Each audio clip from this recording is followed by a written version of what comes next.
Boy, the Poconos is such a great place to do fun and unique things. That's true. And much of the fun that you can have here is free. That's right, and we all like free. So let's take a look at those free things to do on this edition of Pocono Mountains Magazine. This trail is awesome.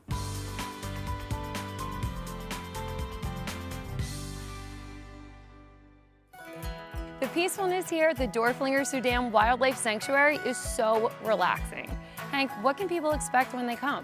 Well, much like Christian Dorflinger coming here and buying the property in the 1860s, people can come and enjoy over 5 miles of hiking and nature trails that go through our over 600 acres. The grounds are open every day from dawn until dusk, and they're open free of charge.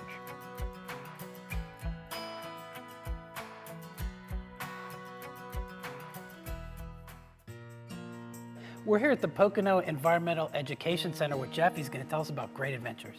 So we have some amazing free programs at Peak, including our 6 hiking trails, which are fantastic, as well as weekend programs that include things like scooping for macroinvertebrates in our ponds, as well as kayaking and canoeing programs. And then midweek, we have programs that you pay for, which are more involved. They're multi-day environmental and sustainability education trips, mainly focused at schools. Most people don't know who Zane Grey was. I do know that he was a famous writer from the early 20th century.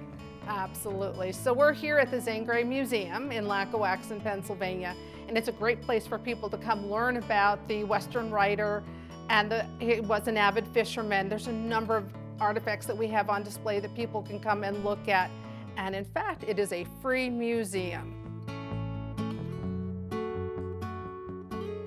The Poconos not only offers free and fun adventures, but educational ones too. And for those free and fun things to do, please visit us at PoconoMountainsMagazine.com.